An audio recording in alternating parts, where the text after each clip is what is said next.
The Summer Games Minute, brought to you by Mass Mutual. It is one of the most coveted trophies in the world, but are gold medals really gold? Well, mostly, they're not. The gold medals given out these days are nearly entirely silver and are plated with pure gold to give them that iconic sheen. Silver medals are, of course, made with silver, and bronze medals are a combination of copper and other metals like tin or zinc. And while winning an Olympic medal is priceless, the value of the materials in the medal are not. In recent games, some of the materials used to make the medals have come from recycled cell phones. Mass Mutual celebrates women's sports history and understands the nuances in how women want and need to manage their finances. With quality product solutions and guidance, a Mass Mutual financial professional can help you plan for both short-term and long-term money goals. Learn more and get started at massmutual.com. As you've probably heard by now, we've teamed up with BetMGM this season. We'll be using BetMGM lines to make all of our picks, and we'll have special offers for our listeners each week. If you haven't signed up for BetMGM yet, use bonus code The Athletic, and you'll get a 1-year subscription to The Athletic, plus up to a $1,500 first bet offer on your first wager with BetMGM. Here's how it works. Download the BetMGM app and sign up using bonus code The Athletic. Make your first deposit of at least $10. Place your first bet on any game and claim your voucher for a 1-year subscription to The Athletic. See BetMGM.com for terms. U.S. promotional offers not available in D.C., Mississippi, New York, Nevada, Ontario, or Puerto Rico. Gambling problem? Call 1-800-GAMBLER. Available in the U.S. Call 877-8-HOPE-NY or text HOPE-NY 467-369 in New York. Call 1-800-NEXT-STEP in Arizona. 1-800-327-5050 in Massachusetts. 1-800-BETS-OFF in Iowa. 1-800-270-7117 for confidential help in Michigan. 1-800-981-0023 in Puerto Rico. First bet offer for new customers only in partnership with Kansas Crossing Casino and Hotel. Don't forget, if you haven't signed up for BetMGM yet, use bonus code The Athletic, and you'll get a 1-year subscription to The Athletic, plus up to a $1,500 first bet offer on your first wager. When you need mealtime inspiration, it's worth shopping Kroger, where you'll find over 30,000 mouth-watering choices that excite your inner foodie. And no matter what tasty choice you make, you'll enjoy our everyday low prices, plus extra ways to save, like digital coupons worth over $600 each week. You can also save up to $1 off per gallon at the pump with fuel points. More savings and more inspiring flavors make shopping Kroger worth it every time. Kroger, fresh for everyone. Fuel restrictions apply. The Athletic.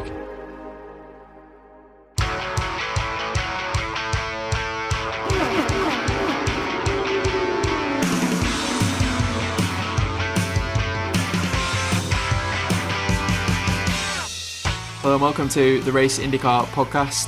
Hope you've enjoyed our recent episodes. After the Indy 500, you can go back and listen to Joseph Newgarden and break down his Indy 500 win.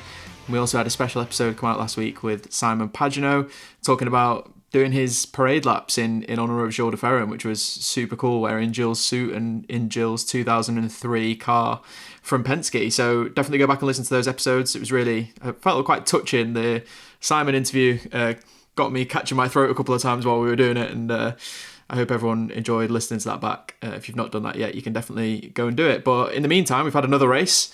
The Detroit Grand Prix, as it's been nicknamed by some people. If you've not caught up on the race yet, I definitely recommend that you pause the pod, go and have a watch, and then come back.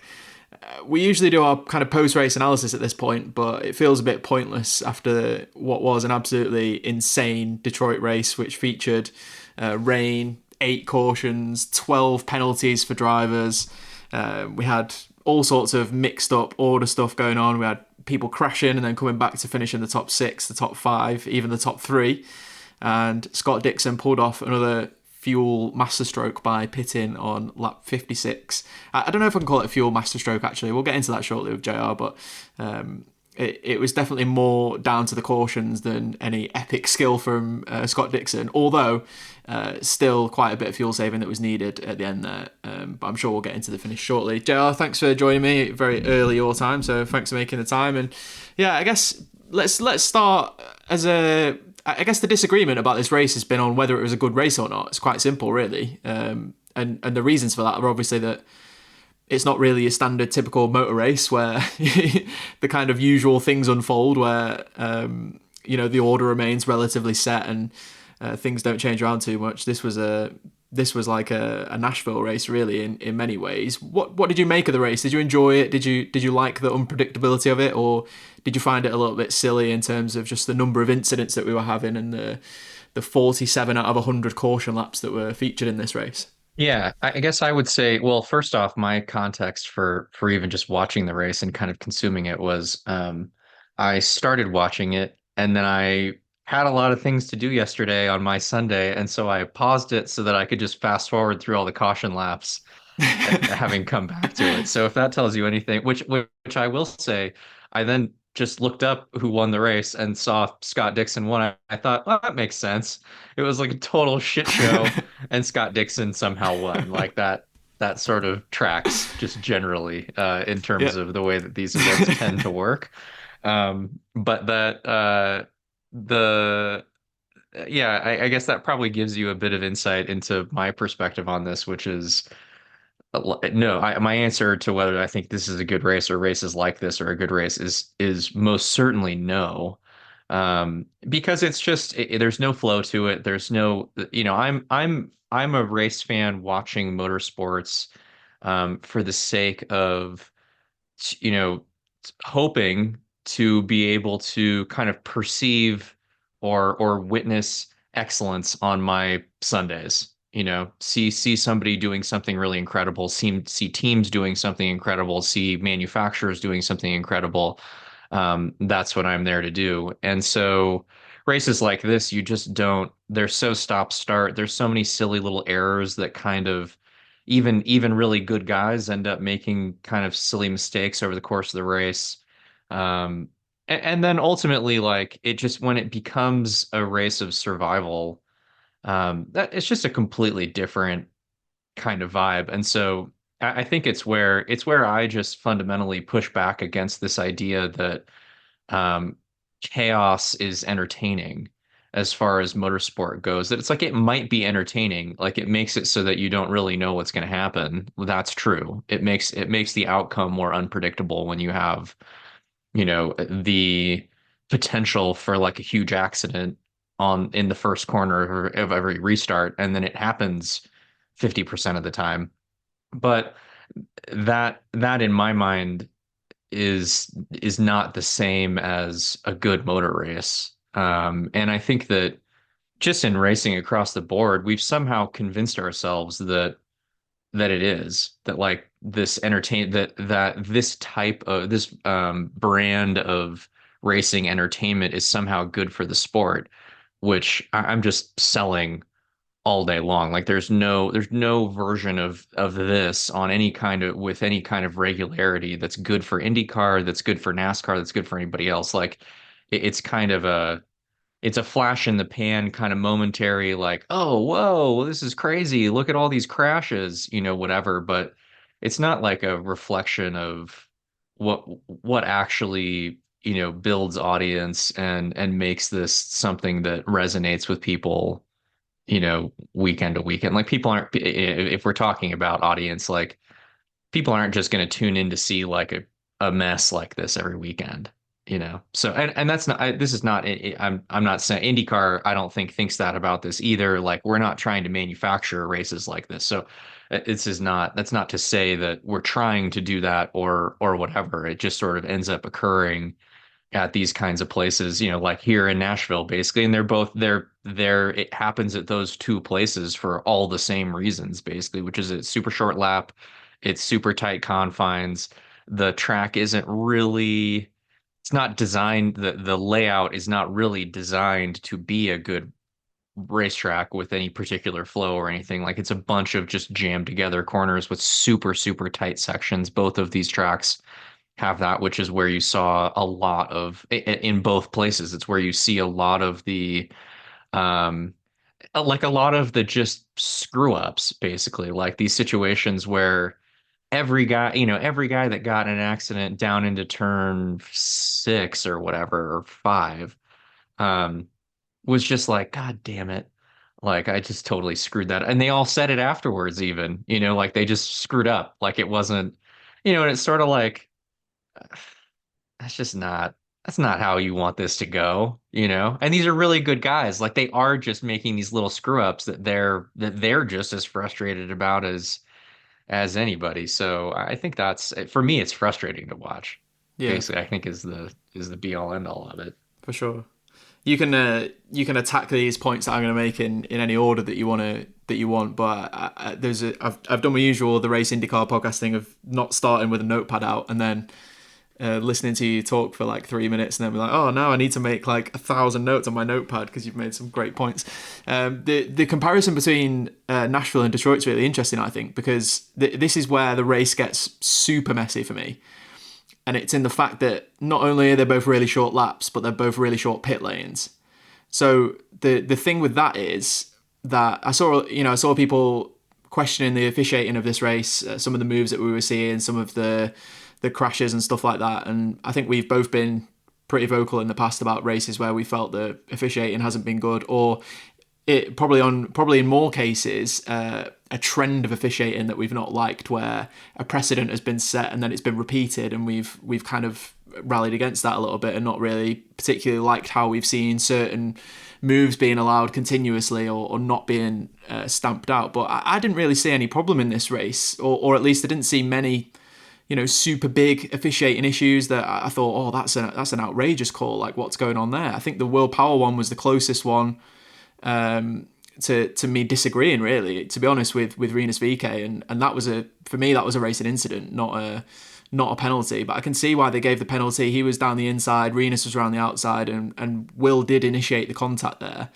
but Rinus is also around the outside of a three wide into turn one and has to have a little bit of spatial awareness there that there might be someone coming on the inside. So I felt that was a racing incident, and I would go against that one. But even that, I can understand why the stewards made the decision they did. And I think a lot of people were kind of raising the question of, are we officiating these races properly? I think the bigger problem for me is that because of these short pit lanes, when you do dish out a penalty, if you've got a drive-through, the pit lane is so short that the penalty is fairly marginal. And then if you're in a situation where you've got a fairly marginal penalty like that, and then you've got repeated cautions, it's really easy to just cycle forward, and the effect of the penalty is so low. So, for example, I'll give you Joseph Newgarden as an example. He pitted on lap 56 with Scott Dixon and was on the same strategy as him. But in that pit stop, he hit the wheel gun, which wasn't Joseph's fault. It just wasn't, the wheel gun wasn't pulled away in time. But I don't know if you've seen this, but if you haven't, you should go back and watch the replay of this, because it's incredible. He runs over the wheel gun and it almost pulls the car into the pit wall, such as the force of like running over it. It's incredible. Definitely go back and watch that. But unfortunately in IndyCar, that's just a slam dunk penalty on the team as well as the driver, straight away. So Joseph got a drive through for that. But then he was back in the top 5 like a few laps later, just because he'd pitted because he'd pitted when Dixon did, he was able to stay out when a load of other guys pitted the next cycle round. So therefore, he'd taken his stop-go, gone to the back, but then because everybody else in front of him pitted, he was just in the top 5 again. So if he hadn't have had his engine issues towards the end of the race, he would have been in, he may have fallen back a few places or whatever, but he would have at least been in the conversation for a top 10 there and would have been fighting for a top 5. So I think it's really, when we get races like this, it's really easy just to point to one thing and go, oh, we need to change this, or this is really not good enough, or this is not what IndyCar racing should be. But I think it's really important to just try to take 24 hours and just kind of like delve into all these little bits and bobs, because there's so many different things, and you can pick out the kind of fashionable thing to criticize the race with, which I feel like is the stewards in this case. And for me, the big issue was basically there was so many different things going on that were contributing to all of this happening. It just made the race wild. But the one thing I'll leave you with, JR, as well, is I feel like we've either skirted around this quite a few times on the pod, or we've addressed it in certain incidents, but maybe not as a wider thing. But I do feel like I don't know if it's certain drivers, and it's difficult. It's like making a bit of a generalization, so it's not really fair, because you're kind of applying one thing to a whole grid of drivers, and that's not necessarily the case. But there's certain incidents where I feel like drivers just need to get out of the way, and like there's incidents happening where the driver, say on the outside of the move happening, will just leave their car in there, and then get really upset about it afterwards when they've been taken out of the race, and have loads to say about that and be really upset about it and criticize the person who took them out and all that kind of stuff. And I get that, like, it's not their fault. But there's incidents happening, especially at that turn 3, where I know it's not the tightest of corners, and if you kind of open yourself up on the inside, you're opening yourself up to being overtaken by 4 or 5 cars potentially, because you kind of if you put yourself on the outside, then you're offline. It's difficult to get the power down. You're kind of on the dirty end of the track and stuff. But for me, just watching it from the outside, and obviously I'm not in the heat of the moment here, but I'm thinking I'd rather lose 5 places and still be in the race, especially when there's like a million cautions happening where you've got the opportunity to move yourself forward again. And we saw this with Marcus Armstrong. He was in that Christian Lundgaard, Agustin Canpino incident where he was caught, literally stopped on the outside of the track where the whole field passed him. And then he was like 10 laps later, he was in the top 3 and, scored a podium in the race.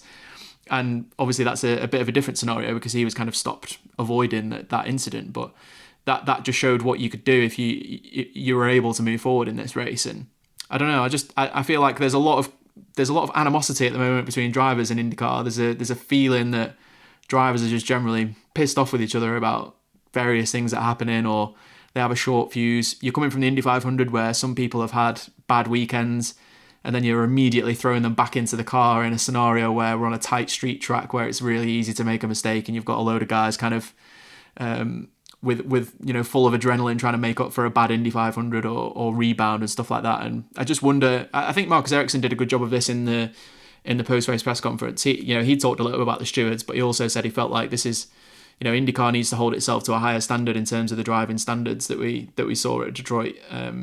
Drivers have got to do better at not crashing into each other on restarts like that repeatedly. I think there was one point where we had 3 in a row at turn 3 from restarts from cautions.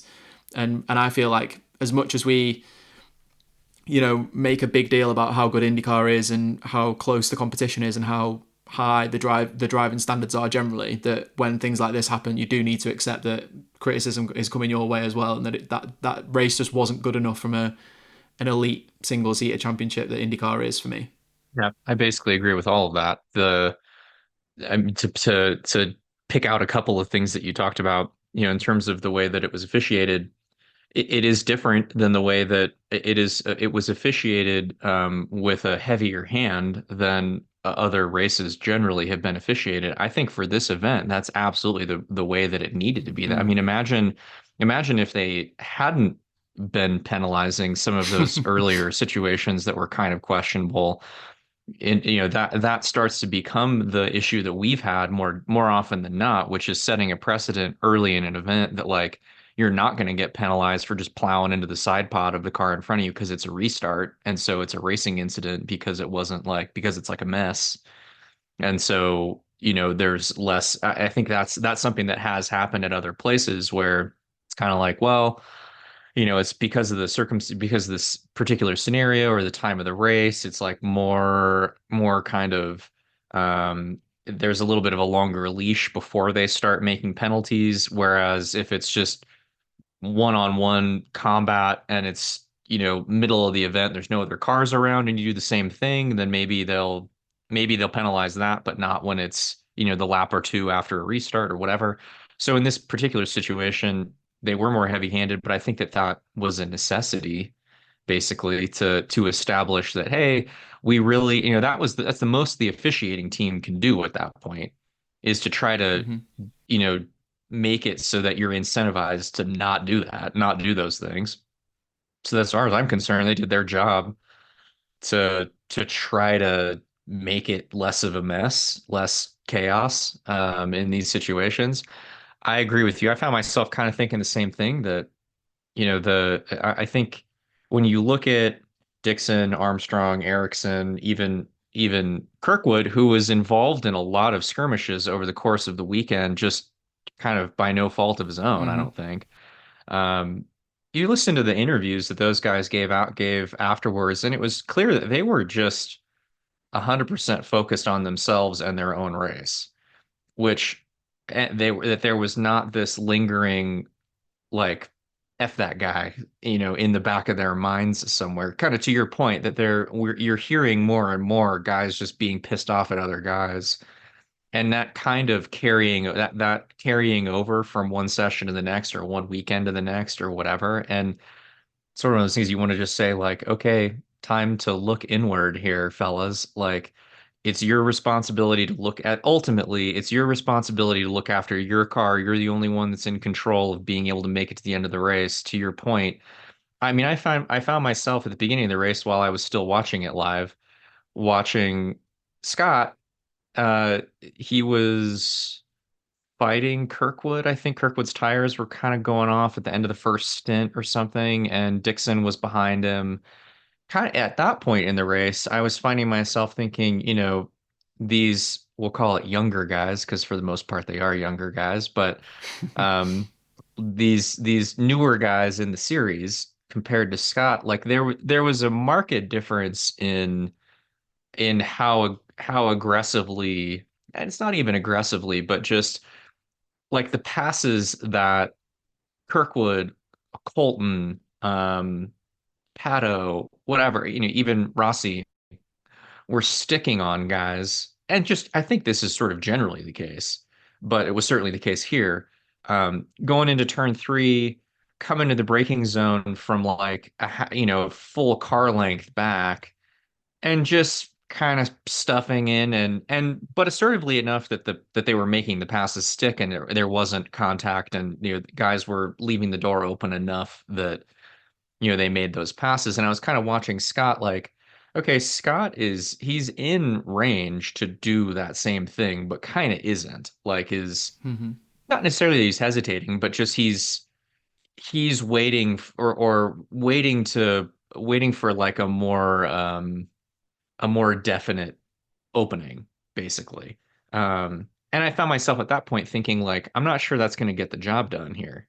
Like I think he might just end up kind of stuck behind these guys if he isn't more willing to just fire it in at some point. But it ends up turning out that if you said, okay, well, Scott just basically held on to that same mindset for the entire race. That's probably why he ended up at the front, was that he was kind of just, but he was prioritizing more heavily just his general spatial awareness and like not sticking his car somewhere that like it absolutely shouldn't be. And then he's probably kind of doing that with cars that are behind him also in those situations. Like he's kind of, we've talked about this with Dixon and with Alex Palou over the years. Like they kind of have just like eyes in the back of their head in these situations.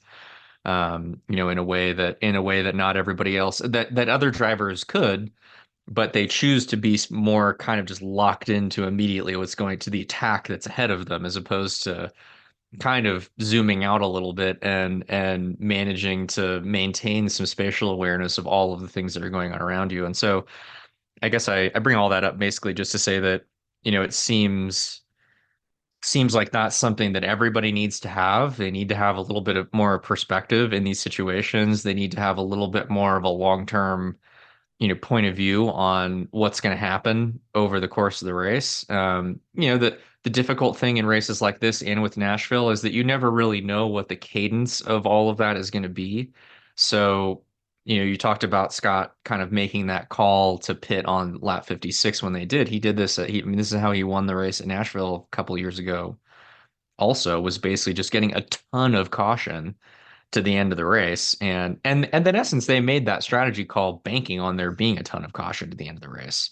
Like that was the only way that was the only way that pit call made any sense, was we just think the odds are high that we're going to get another 15 laps of yellow basically, and pretty safe bet. Then we'll be okay. And that was that probably felt like a high odds move at that point. It did ended up turning out they had like a big stretch of no caution kind of to the end, but and then obviously Scott still did a better job than the other guys that were on his strategy of making it to the end, doing a burnout and still making it to the pit lane. Like he had plenty of fuel in the tank where other guys clearly didn't. So it's sort of like there's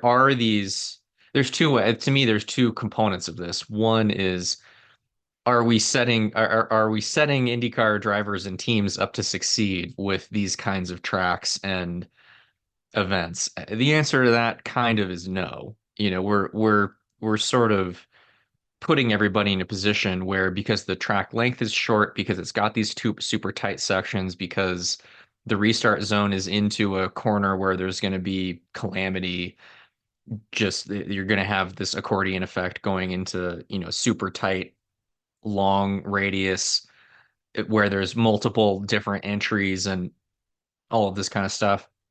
That ultimately isn't great, but then as teams and drivers, you kind of have to look at that as the situation that you're in and and have a mindset accordingly, basically adopt a mindset accordingly that, if we're all, and it also just becomes one of these things that, they're within those mindsets. There's a couple of different versions of, one can be, I'm looking out for myself, so to hell with all these other guys. The other can be, I'm looking out for myself, so I'm going to make sure that for me and my team, we finish this race. Those are both the same. Those both start out with the same basic principle, which is I'm paying attention to what I'm doing, but very different outcomes in terms of how that ends up kind of playing out. And I guess, yeah, just the whole thing just ends up kind of unraveling at that point. Once you have just these, it's like I said, I think the track and the event and all of that kind of stuff, it makes it more open to there being these different ways of guys kind of treating it, and that, ending up being like, massively mismatched at points during the race. But it is still every individual driver's and team's responsibility to not have it be a total disaster. And so I guess it begs the question of like, is it worth for those guys prior to these events in the future? You could pick these out on the calendar ahead of time that are the races that can be like this. Mm-hmm. Sort of somebody saying something like, hey, just so we all know, like, this ends up not being a good show when we spend half the race under yellow, like that sounds silly, but like if I was sitting in a driver's meeting, that wouldn't mean nothing to me if somebody said that. You know what I mean? Yeah, for sure. We love talking stats here at The Athletic. Here's one that's super simple to remember. Discover automatically doubles the cash back you've earned on your credit card at the end of your first year with cash back match. That means with Discover, you could turn $150 cash back to $300. That's right. You could put it towards some memorabilia you've had your eye on or treat yourself to a premium sports network. You earn and Discover doubles. See terms at discover.com/credit card. We'll get back to the pod in a moment, but first of all, let me tell you about Grammarly. Email, Google Docs, Slack, you write across multiple platforms and places during your workday, so delivering consistent, high-quality communication everywhere is key. Grammarly is an AI writing partner that helps you get work done faster with high-quality writing for better projects, proposals, presentations, and more. Best of all, Grammarly works where you work, so you can get more done no matter what tools you use. As a journalist and podcast host, I'm constantly writing and rewriting copy and drawing up scripts. It's part of the job, and Grammarly helps make it faster. It's got some really cool features like tone suggestions to help you strike the right balance between direct and friendly in work emails. Plus, Grammarly has a ton of other great features like advanced spelling, grammar, punctuation, and conciseness suggestions to ensure your writing is professional, mistake-free, and clear. Get AI writing support that works where you work. Sign up and download for free at grammarly.com/podcast. That's GRAMMARLY.com/podcast. Easier said, done.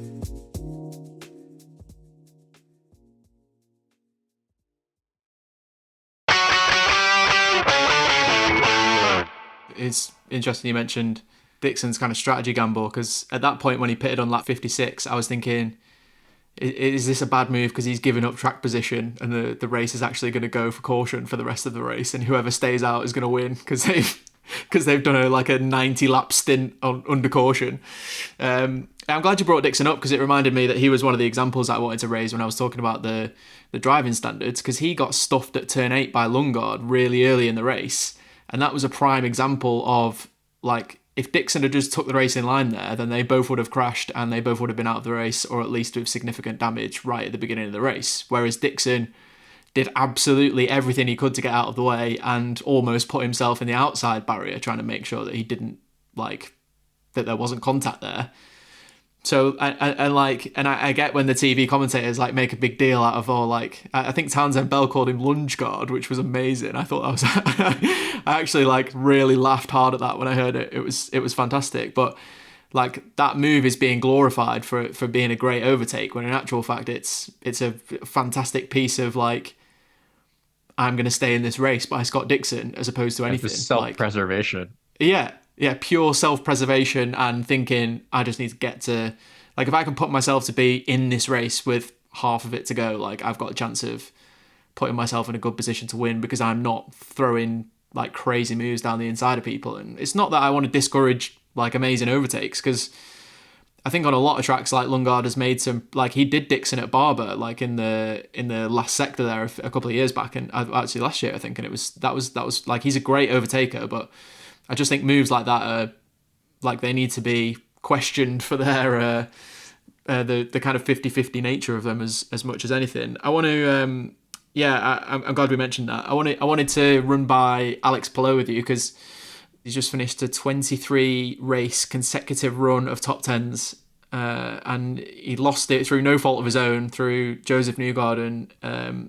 That was a weird incident. Like I'm still not 100% entirely sure what happened. Maybe you can run through that, but I think he's just, Joseph's like got everything locked up, trying not to hit Kirkwood, and just loses the rear as he's basically got everything locked up and just spins, and then Alex Palou gets caught behind him. And at that point, I think Palou was 6th and Newgarden was 5th, so he was on for that top 10, before that. But I think it got kind of lost a little bit in the madness of that race and all of the kind of post-race discussion about different stuff, that it was May 2022 that you have to go back to find a result that bad for Alex Palou at the Indy GP. And the last time he was outside of the top 10 was Portland in September 2022. So I felt like it was just even if we don't have a lot to say about this, like it was just something that I wanted to raise and be like, wow, like what we've just witnessed. I know it's top 10s aren't exactly sexy, but like to have sat through that and witnessed it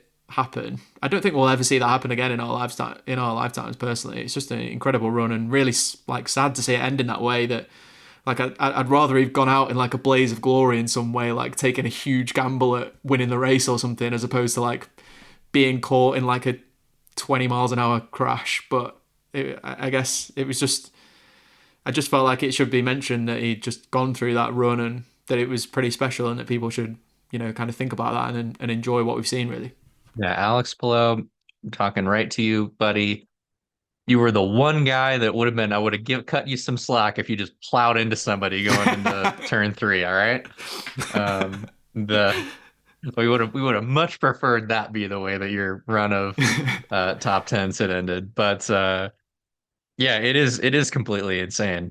Like you said, it just, the fact that if you just think about the way that IndyCar is right now, how competitive it is, so how difficult it is to genuinely just finish in the top 10 that frequently. But the amount of times that you have, the number of races where there are split strategies to the end, the number of races where there's no option, like the odds that you just get caught out at some point and end up being fairly competitive and then finishing 11th or 15th or something are just super high. Mm-hmm. It literally is happening to every single other driver, and we rate all of those other guys plenty highly enough to be able to be top 10 fast, to be top 10 execution weekend to weekend. So the fact that he's just actually done it is just, like you said, just an incredible stat that I would agree. Like I don't think it's likely that we'll see that again, just because it's so unlikely on a weekend to weekend basis. It's just like flipping a quarter and having it come up heads every weekend. Like at some point, it just doesn't make any sense that it's continuing to happen. And so, I totally agree with that. And to talk about Newgarden, I think that he definitely was, starting to lock up and kind of had the rears. They did a good job in that scenario of showing enough of the angles to kind of make it make sense, which was when you've got the thing starting to come around, then he did just tap Kirkwood with his right front to Kirkwood's left rear. And that for sure was, I don't think he was going to lose it. Like, had Kirkwood been a couple of feet further to the outside or something, I don't think he would have actually lost it. So that was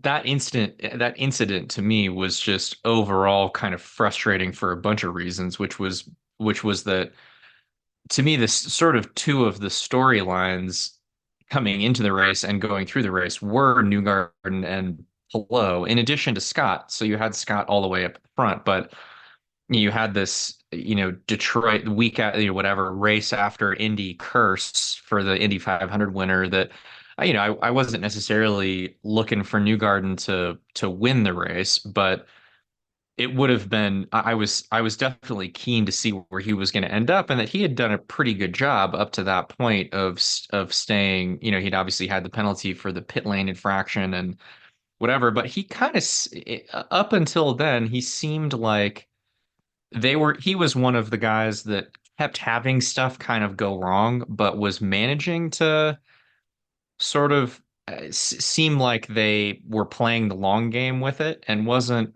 forcing stuff, and so in that context, just to have this what initially just didn't even look like that big of a deal, like it was like, maybe, I don't know, maybe he just like didn't get his tires hot enough or something. It wasn't like there was a number of other incidents going into turn 3 on restarts that were because guys were just, they broke 50 feet too late or something, like there was just no chance that they were all going to make the corner. And this, even when they showed the onboard, it didn't really initially look like that. He just sort of couldn't get the thing wound up. And so to have it just end like that, and then he ends up hanging up Alex, and so the two of their races are just hosed, like, for kind of no good reason at that point, not because anybody did anything like really egregious, just because they were kind of all in the wrong place.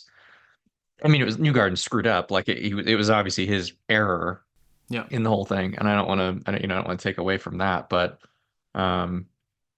yeah, just like a bummer all around for both of those guys. And then, I don't know. That's just like I feel like that's just kind of how the whole race was. You have to give Scott, accolades for pulling off the win.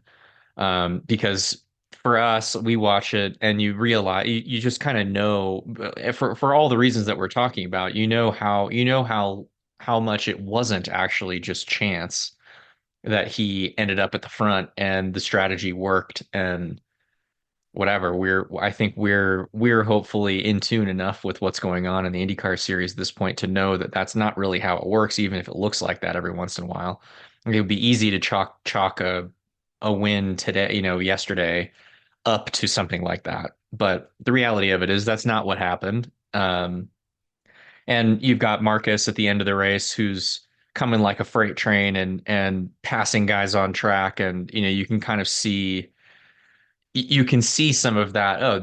The cream has kind of risen to the top here, at least given who's in play at the end of the race. You can see those guys doing something at a very high level to get themselves onto the podium, where they ended up. But otherwise I feel like it was just kind of an event marred by seeing a lot of really good drivers do things that they don't normally do for all kinds of different reasons, and that kind of spoiling a bit of even the outcome. How much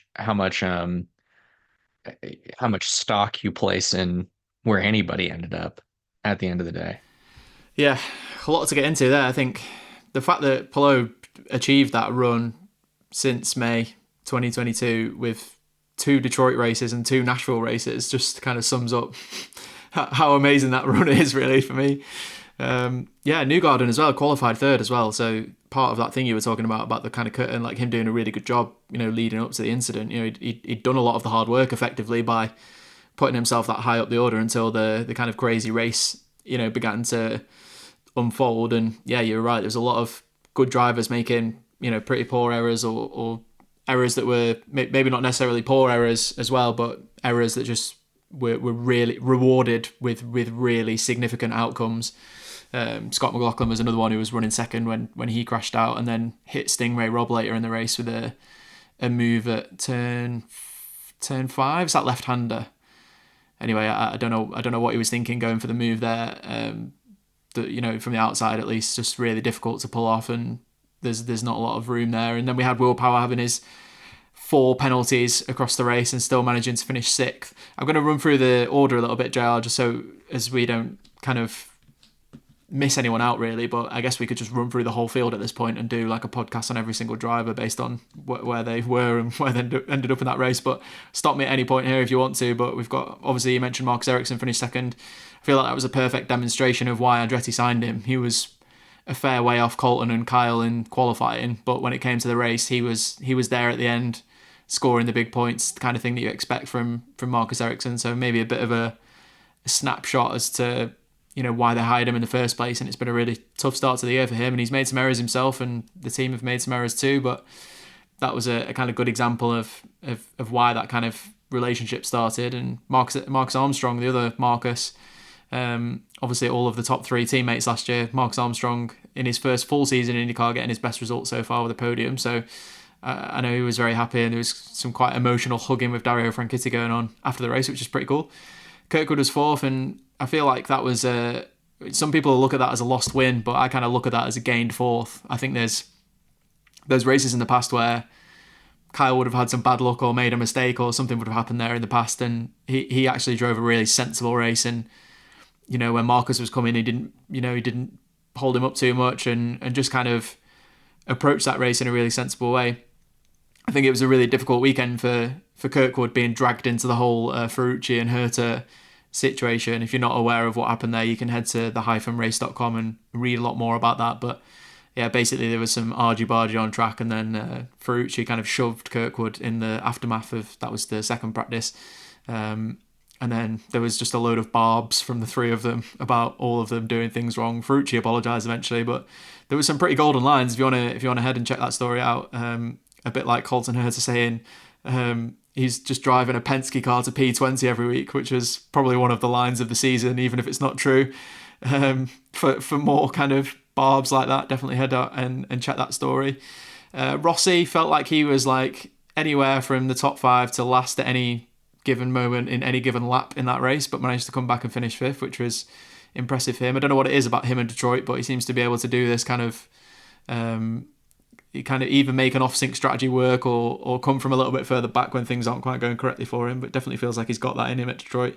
Power we mentioned in 6th, Pato 7th, Felix has been in the top 10 in every race apart from the Indy 500 this year, where his engine blew, so another sign of that relationship going well, and we'll come back to that in 2 seconds. Ferrucci bounced back to 9th after hitting Helio Castroneves, and Theo Pourchaire had himself a race. Made contact with quite a few different drivers. Felt like he could have definitely been in the top 5 just on like pace in the first part of what we saw in the race there before everything started to unfold a bit crazily. I said we'd come back to Felix's team. I'm kind of interested to get your thoughts on them bringing Helio Castroneves in for the next 2 races in place of Tom Blomqvist. I think I'll give my 2 cents anyway. I think Tom made a really bad mistake at the Indy 500. Like, you just can't go that, you can't get on the concrete and down into the grass there at turn 1 at any point, never mind on the first lap of the Indy 500. A really, really poor error. And we don't know some of the bits about how that all came about and how much of that was kind of Tom needing to take a step away, or if the team was, it was addressed as a mutual decision in the press release.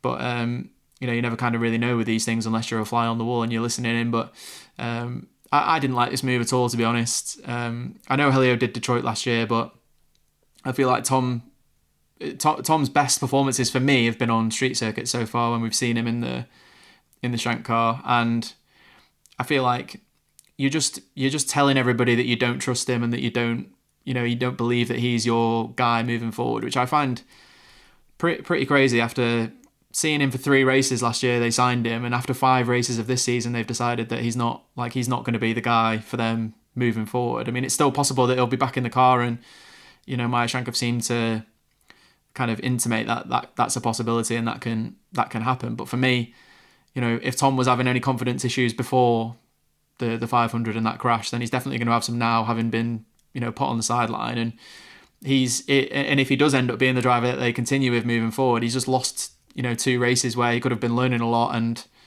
he's going to be at a disadvantage next season when they go back to Detroit and Road America. And if Castroneves had been absolutely incredibly competitive on road courses and street courses in the past few years with Shank, then I'd kind of understand the decision a bit more, but I don't think he has. And I know this race didn't go very, very well for Helio at all, in terms of there was a lot of things outside of his control, like he was hit by Santino at turn 5, and that obviously caused some damage and was an issue. But I did see him spinning on his own at one point, and was pretty, like, I don't want to say anonymous, but he finished quite a few laps down in the end in 25th, with definitely having some issues in the race. But yeah, I feel like over the years we've really credited Meyer Shank with making some really cool and good decisions and being a really forward-thinking, cool team that tends to makes difficult decisions and picks the right moment to make them and chooses good decisions. But for me, unless there's something we don't know that we haven't been told about this happening, then for me it's a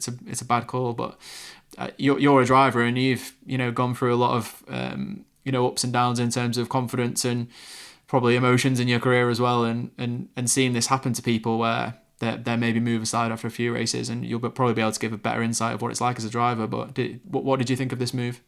Yeah, I guess I think, to me, I sort of, it would surprise me if Tom gets back in the car at this point. Yeah.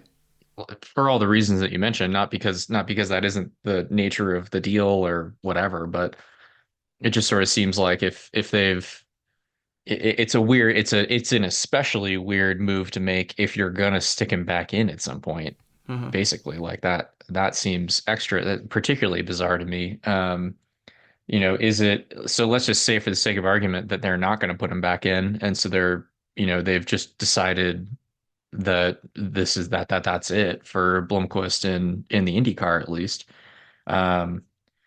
It's definitely, I think there's, as a driver, you kind of, when you think about, I mean, obviously I've been through this when I was at Panther in 2013, my 3rd year with those guys.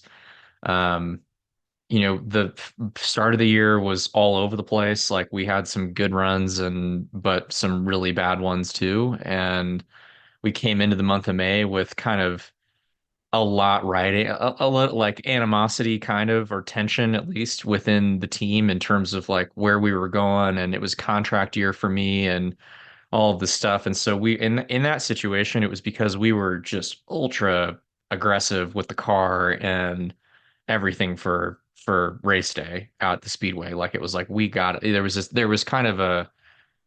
a sense or a way of approaching the race that was like checkers or wreckers, basically, just from before the race even started, in terms of the setup philosophy that we were chasing. And a lot of the stuff we were running super trimmed out just to start the race from like 10th. I didn't have I didn't have quite enough perspective of that, in the race, and was putting a move on Hinch that was like kind of, like a little something that you do in practice, but probably you do in practice, you had a little more downforce on the thing, and lost it and crashed in turn 1, his first car out of the race. And it was my mistake for sure.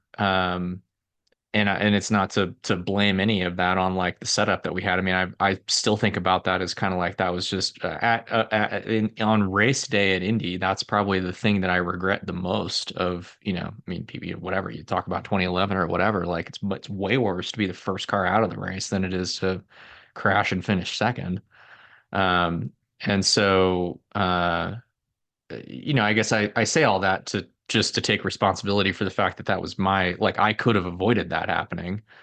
But that, it was also at a moment in time where for the team, it was like a make or break kind of situation that, I had not to John Barnes, I guess, proven that I was the guy going forward. We're a 1-car team, so you didn't really have, in that situation in particular. So I mean, I'm not saying all this to talk about my situation. I guess this is to just lay out that you can get into these situations with teams where there's some, you're not all on the same page to start with. There's some questions that are starting to creep in terms of what's going to happen next, what's going to happen. Are are we the right match here, basically, together? I mean, I can say in my situation, I was not stoked about continuing with those guys either. When I got axed, it was weird to feel like relief in a way, because it was just it was kind of a screwed up situation just across the board. But um, you can end up in that place basically where you're just not on the same page. Like, driver feels like they need something, the team doesn't feel like that's what they need. And so this is not to read in necessarily to what's going on specifically between Tom and Shank, but I think from a team ownership perspective, seems like the trend has been to give even less time for guys to like sort it out and get right and get on track over the last 10 years. We've seen stuff like this happen, I feel like, sort of more frequently than not, that it feels a little more cutthroat in terms of like, okay, as soon as the confidence is not there in a driver, that it starts to just deteriorate like really quickly, and these things kind of unravel in a hurry. But I guess I bring all that up, and I bring up my situation basically just to say that in my situation, it was definitely the case. I think here it's probably the case too, which is the 500 does really stand out as one of those make or break kind of moments in your year, that if you screw something up there and if you do it in a way that's your fault, there's kind of just no, if there's already those questions starting to come in, that there's sort of just no way where, however the rest of the season might go, however you might be able to reconcile that as the driver. If you screw it up there, you just like, there in some ways, I think that's just a deal breaker that you can't come back from. And I guess the only other thing that I would add in this situation is, there's like, when I was racing, I think it was more of a perceived pressure from National Guard and like your partners and these other things that, it was almost like I had the sense that John Barnes, as the owner of Panther Racing, that it was like an embarrassment thing to him. Like, it wasn't actually because the National Guard was pissed off that like the season wasn't going well or something, or specifically to do with me.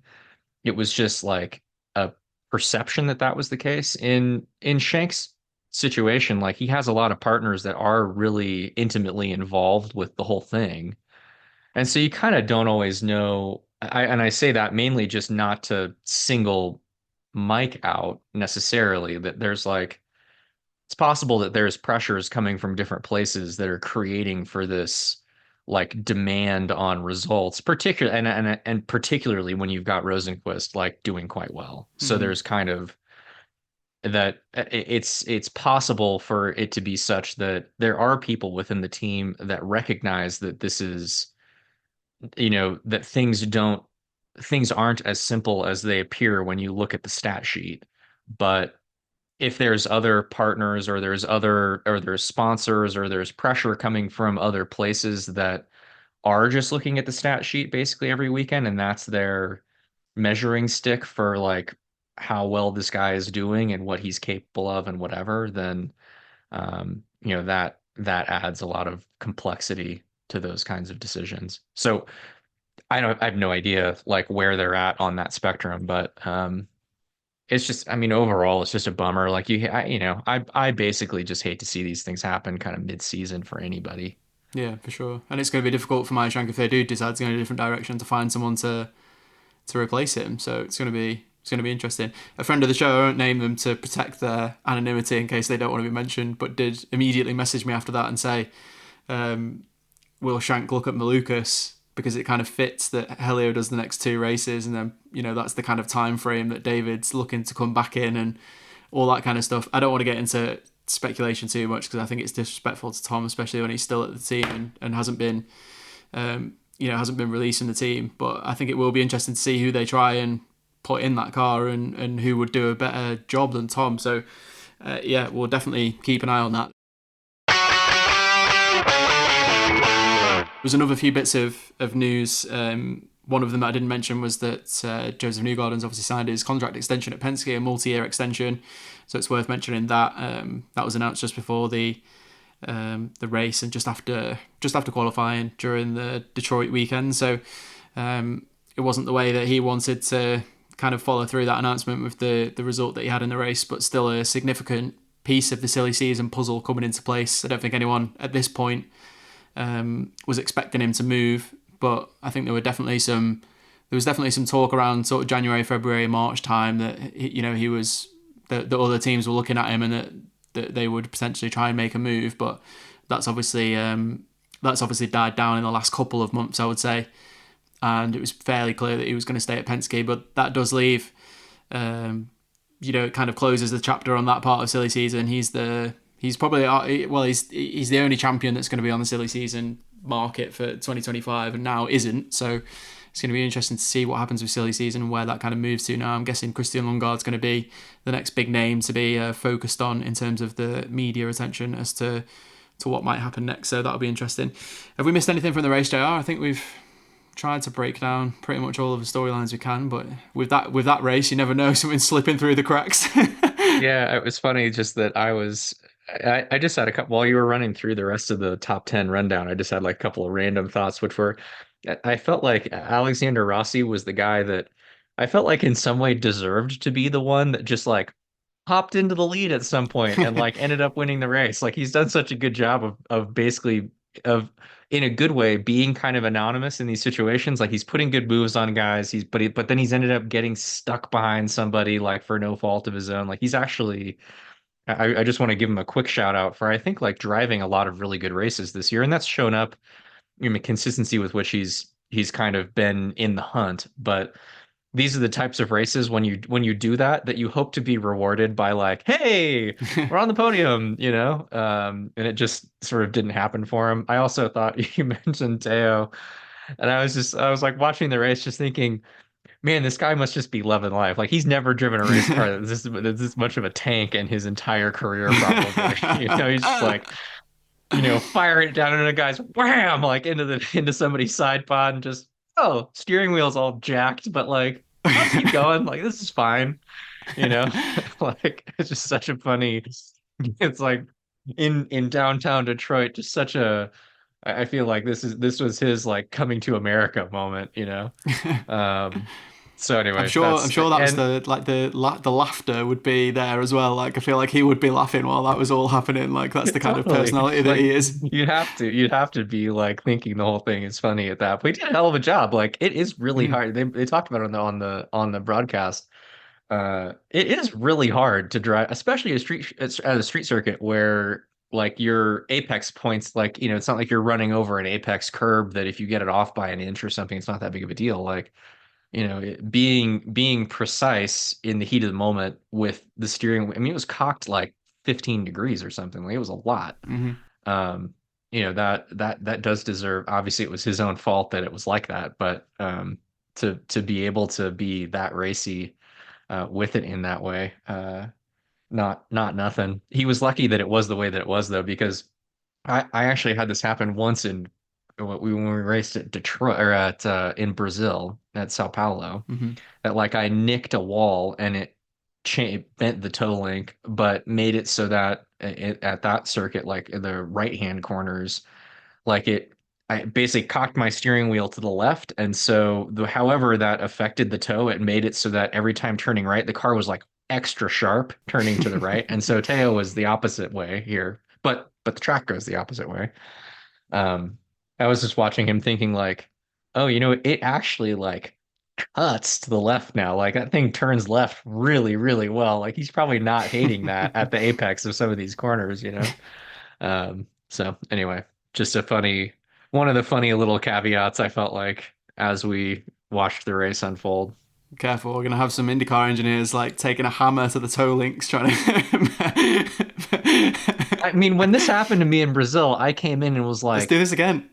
Figure out what the hell is going on that is making the car turn right so well, because we need to like somehow build that into like, is that whatever the hell is happening with the toe right now? Like make it so it does that both directions. That's awesome. And Rossi was...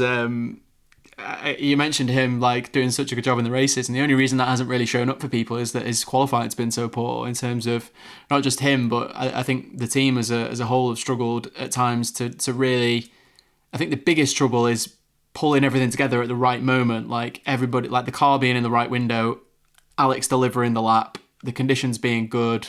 You know, all of these kind of things just like haven't quite come together for him in a lot of qualifying sessions this year. And I think they have been chasing a little bit of speed as well, but I think that would have shown, like, his race performances, I think, would be being talked about a lot more by people if he'd just qualified a little bit higher up and put himself in a better window for the races. So it'll be interesting to see how his second half of the year is, especially with, you know, McLaren have been a bit like that every race in terms of like something going wrong and not everything coming together for them in different scenarios. So that'll be interesting to see. And you did remind me of one thing there when you were talking about Theo, and it's one thing that we've not really mentioned, and that's the well, if you want to talk about this yourself, you're more than welcome to, JR, because you'll have a better insight than me. But I feel like because the tyres are harder this year, we've talked about it every single track we've gone to. It's been a talking point that the tyres are harder because of we were expecting the hybrid to come in, so the tyres have been made more durable because the cars would have been heavier, but the hybrid isn't in yet. So we've just got these harder tyres with what is effectively a lighter car.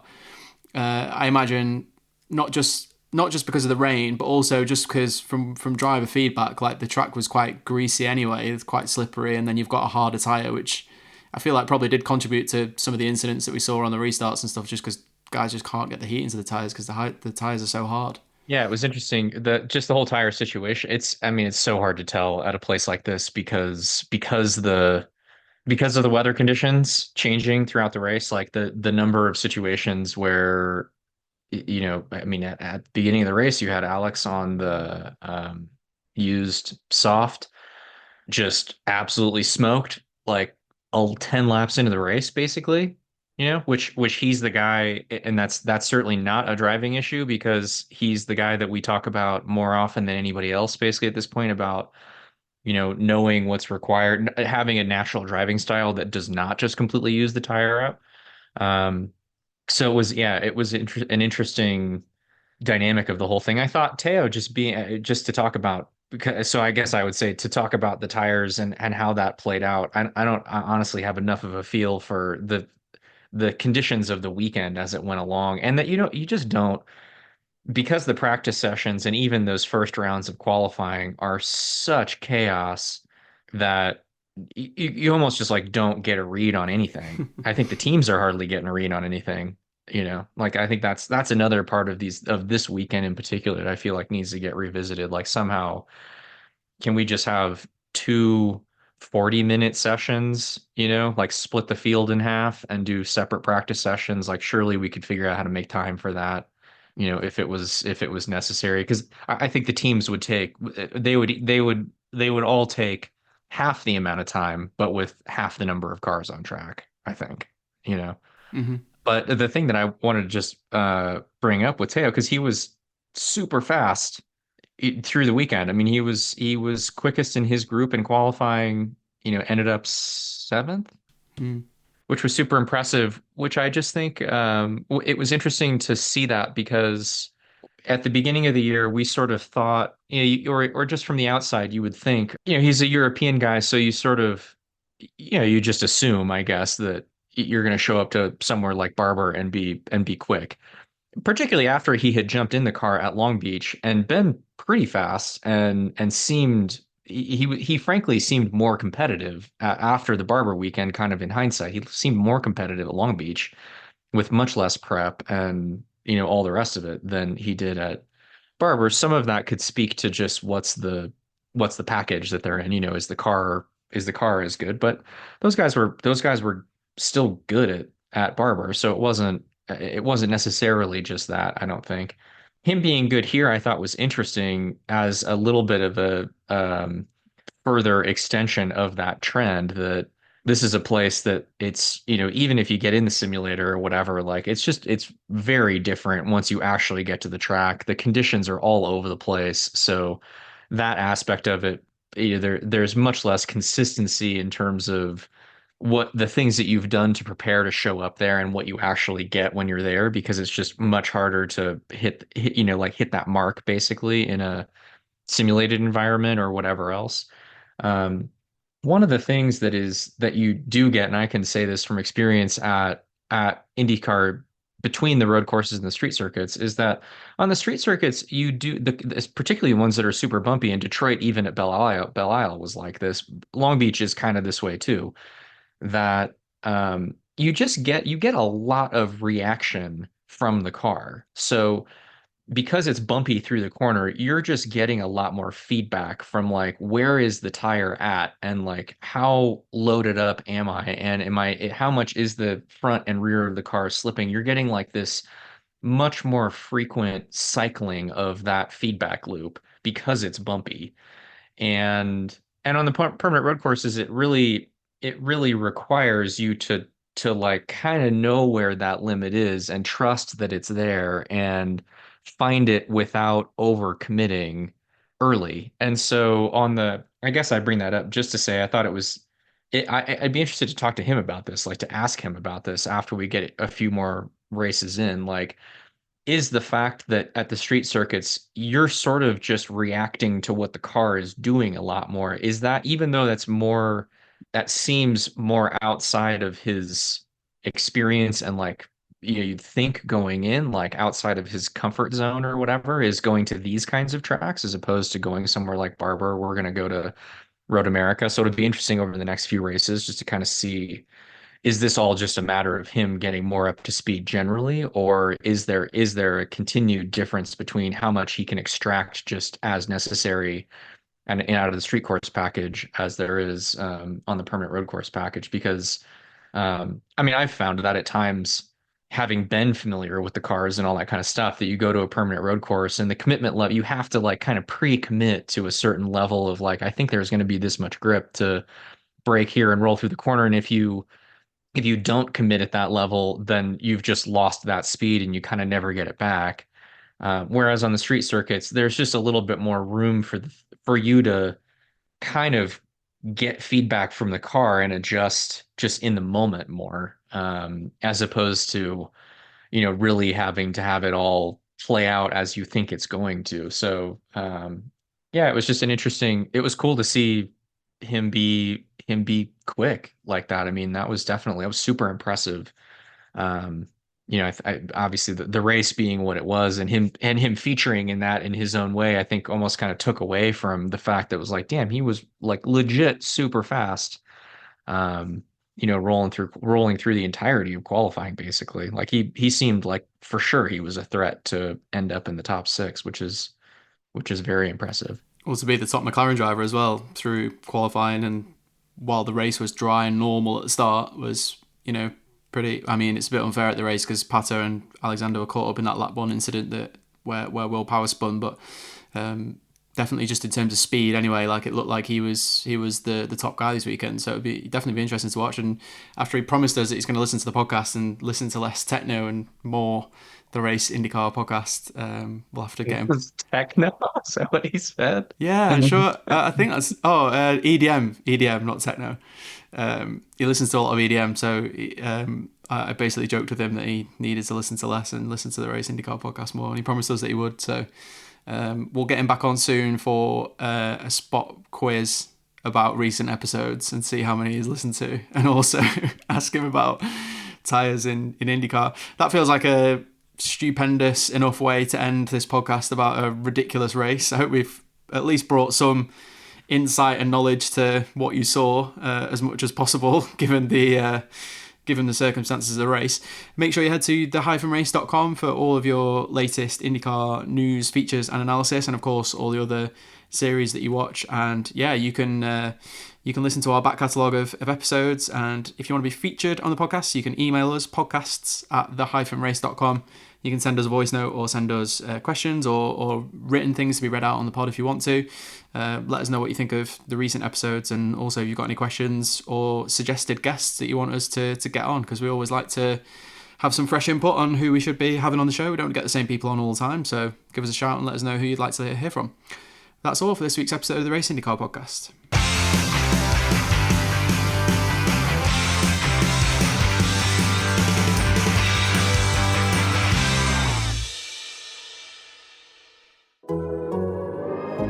The Athletic.